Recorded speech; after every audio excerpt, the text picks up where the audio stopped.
Well, welcome to Old and Outlandish, This Life's Journey. My name's Tim Norris, and my wife Heidi and our little dog Toby make up Old and Outlandish. Hopefully we're not all that old, hopefully we're not all that outlandish, but we did plan a 7-week, 12,000-mile journey to Alaska and back this year.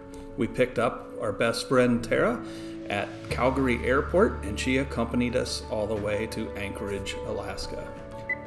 In this episode, we're going to cover from the entry point into Alaska on the top of the World Highway, all the way to Anchorage and then to Whittier, and then we're going to end up at the Aleyeska ski resort. So when we got to the top of the World Highway entry point, you really couldn't see much. It was Davis Dome, and the whole area was fogged in. It was really, really rough. Well, after about 10 miles of crossing the border, we got below the fog, or the fog lifted, I'm not sure which. But we started to be able to see the road again and see where the potholes were so I could try to dodge them. But we had 47 miles of this really pretty rough gravel road. But it just amazed me when we passed that semi-truck delivering fuel. He must have been going up to the border crossing. I just could not imagine driving a semi-truck on this road, especially going 35 or 40 miles an hour. Well, our first stop that we're going to do on this road, actually the only stop we're doing on this road, is at Chicken, Alaska. Well, Chicken has a population of 12, and it's named after the bird called a ptarmigan. But the founders couldn't spell ptarmigan, and it looked a lot like a chicken, so Chicken, Alaska was the chosen name. Now, when you're in Chicken, Alaska, you're not going to find anywhere that has on-grid electric, running water that's on-grid. And just to give you an idea how far away from anything it is, it's 267 miles to the nearest McDonald's.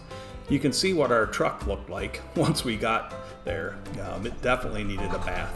Well, this is the Chicken Creek Cafe, and it's also attached to the Chicken Creek Saloon, and they have doors that go in between, which are also attached to the Chicken Mercantile Emporium. So I think all 12 of the people that live in Chicken must work at this place. I would have to say the bar was quite unusual. If you notice, there's all kinds of hats, and those are underwear that are attached to the ceiling.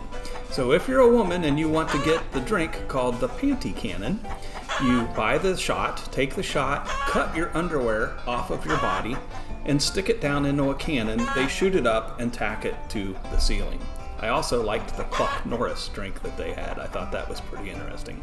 There was an excellent bakery that was there. And then if you had to use the facilities, they had the chicken poop, where you could go out and do anything that you desired. Well, Tara found some chickens to give her a sled ride.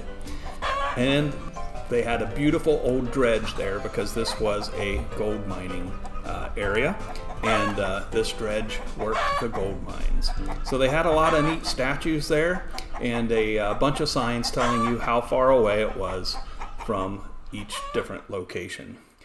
After another roughly 60 miles of dirt road, we hit some pavement and we were on our way to Tok, Alaska. We ate lunch at Tok and decided to head on down to our campsite for the night. Even though we were on a highway that was paved, it was still very rough. You can see the truck bouncing up and down every once in a while. This picture doesn't really do us justice, but it was still a pretty rough ride, so we were kind of limited to about 35-40 miles an hour. And the views were absolutely gorgeous. I mean, just mountains everywhere. And then the fireweed was just amazing. I love to see the fireweed and then look out and see the mountains over the... In this picture, we were on the north side of the Wrangell St. Elias National Park, which the Wrangell St. Elias National Park is over 13 million acres, making it larger than the country of Switzerland. Well, not too far down the road, we got a great glimpse of this moose. I stopped the truck, we backed up, tried to get some better pictures, but it was just always just an amazing time when you get to see a moose out in the wild. And there you get a little better close-up of it. She was a good-sized girl. Well, we found this beautiful campsite just outside of Glen Allen that was along a little creek and had a nice fire ring and a picnic table, and it was really nice campground. However, the mosquitoes were so bad we had to wear our mosquito nets on our heads. Didn't seem to bother Toby any. He was just happy and still begging for food as often as he could.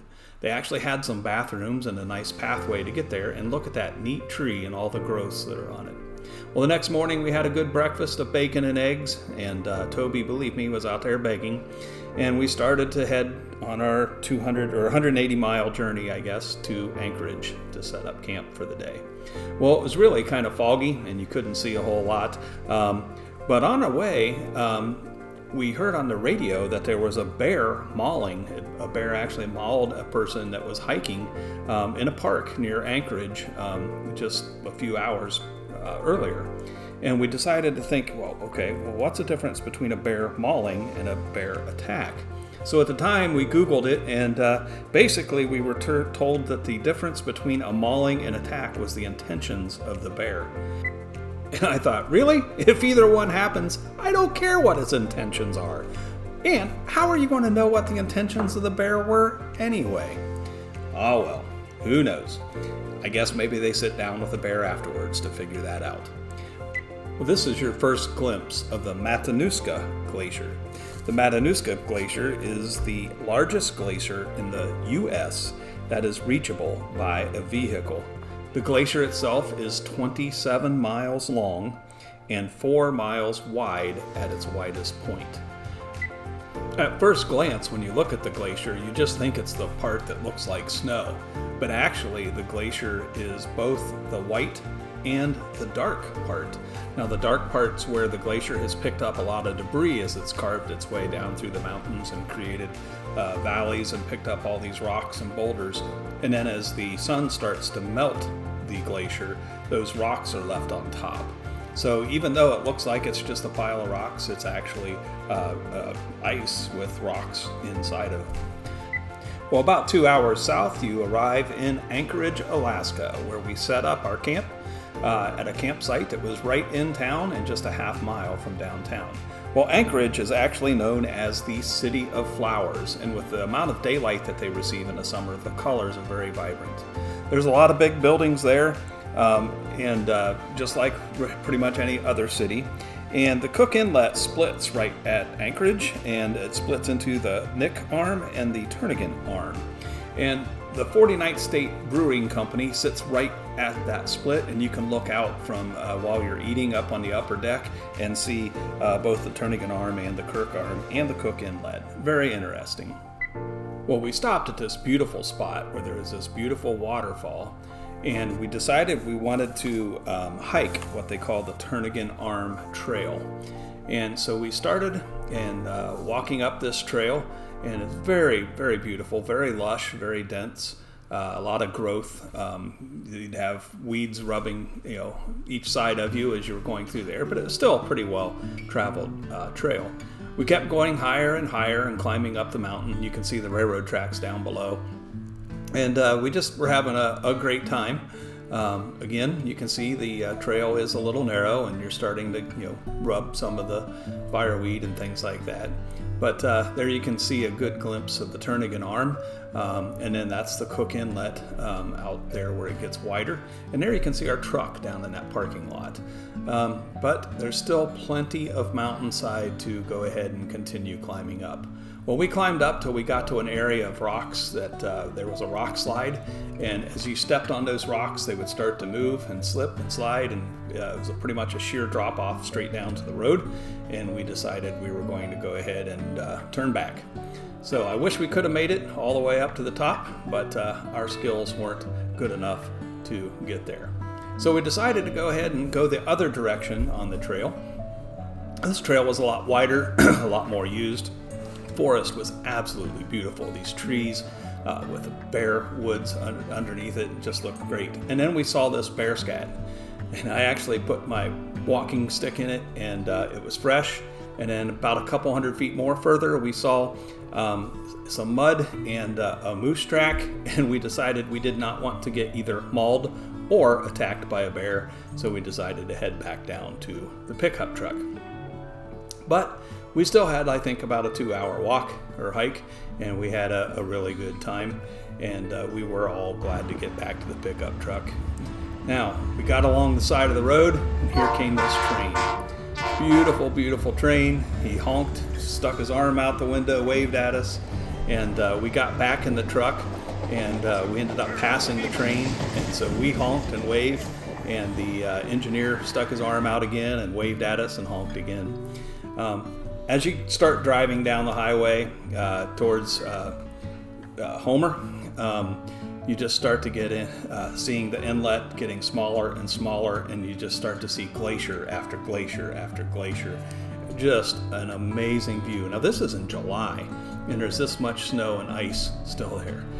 Our destination was to get to the city of Whittier, population 272.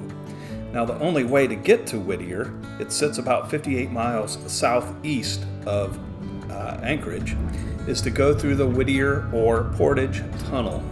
Now the tunnel is the second longest highway tunnel in North America, and it goes straight through this mountain that we're looking at ahead called the Maynard Mountain. It's over 2.5 miles long. Now I had the speed sped up 3 times on my camera here so that we're not going through the tunnel forever. And then once we get in the tunnel, I speed it up to 6 times. So you're not allowed to go over 25 miles per hour, but this lets you see exactly how long this tunnel is. Just an amazing tunnel, amazing feat that they were able to do this. And if you'll notice, we're actually driving on railroad tracks. So this tunnel is a one-way or one-lane tunnel, and every half hour it is for inbound traffic. The next half hour is for outbound traffic. And if a train comes, the train kind of gets priority. So you're sharing inbound traffic, outbound traffic, and train traffic all through this tunnel.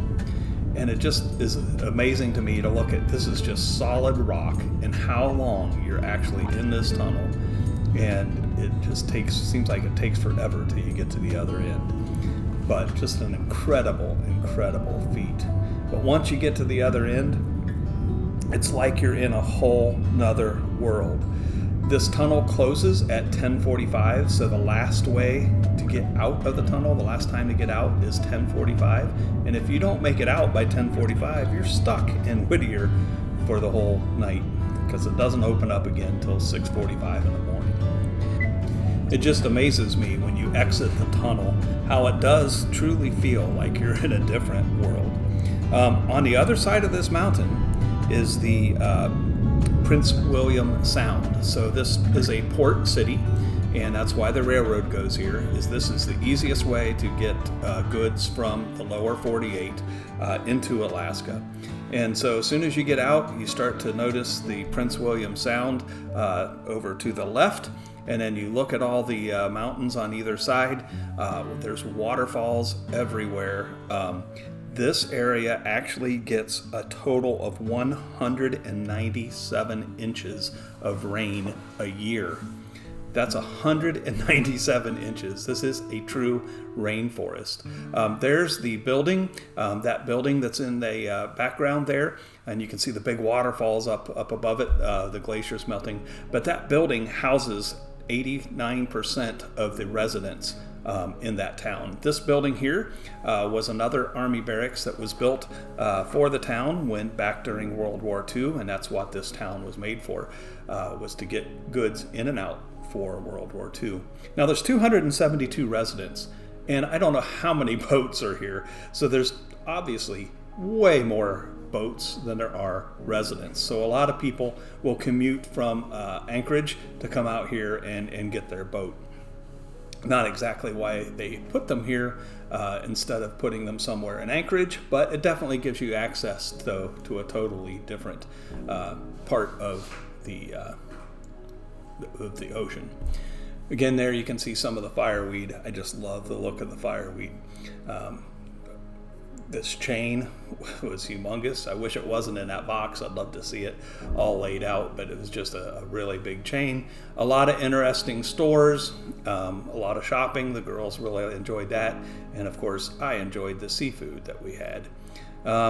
Very, very neat place. Again, it's kind of like a world all of its own. You can see at 1, 2, 3, 4, 5, 6, 7 waterfalls that I saw there. And then out here, you can see several as well. It's just a world that you cannot describe. But the saying is, everything is crappier, only they don't say crappier in Whittier. And it's because it's usually raining. The last time we were here, it was raining. Today, it was just a beautiful day, and we really got to enjoy it. But there you can see one of those waterfalls that I was talking about, and you can just see how far up the mountainside it goes, and that water is just cascading down, just indescribable. God was showing off when he made this place. Look at the glacier just hanging there. It's an unreal world. Well, back to the tunnel, and it was our time to go, but like I said, trains take precedence. So this train went through. We thought, well, as soon as the train goes through, we'll be able to go through. But no, that's not the case. The train had left a bunch of smoke in there, and we had to sit there for about 45 more minutes until it was our turn to go through the tunnel again.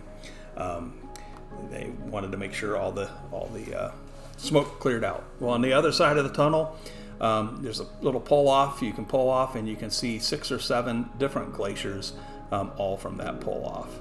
Just an amazing thing. Sit back and look and enjoy.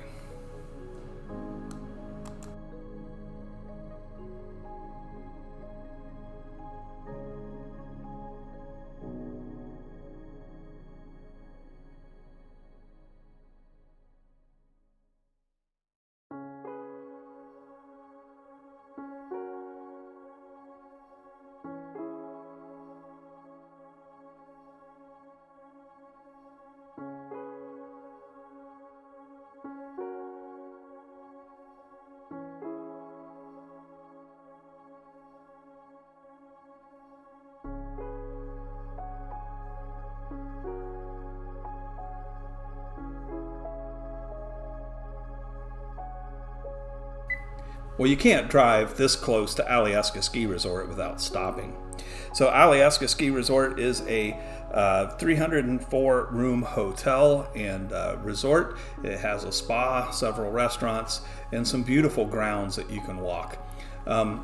It's probably 3 to 4 miles off the main highway, but it's well worth the stop. Last time we were here, we took the tram. We had done that before, so I'm going to put some pictures in of the tram and the top of the mountain later on here, but we walked the grounds and then headed back to Anchorage. However, Aleyeska is known for its steep and deep terrain. It has a 2,500-foot vertical drop on the north edge, and it is America's longest continuous double black diamond in America. So pretty amazing. The summit gets an average of 669 inches of snow per year. That's 56 feet of snow. The record was in 2012 with 81.5 feet of snow. So as you can tell, when you're on top of the mountain, the ski resort just looks so small. And from the top of the mountain, you can see a total of 7 glaciers from up there. Just beautiful.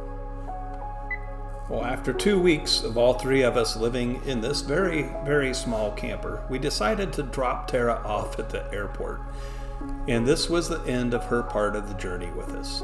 And we're so glad that Toby did not have to sit down with this bear and try to figure out why he killed his mom and dad. Well, we hope you enjoyed this episode of Old and Outlandish, This Life's Journey. It's been our pleasure to take this trip and to be able to share it with you. Hopefully you've enjoyed it, and it'll inspire you to travel to Alaska on your own. Take care until next time. Goodbye.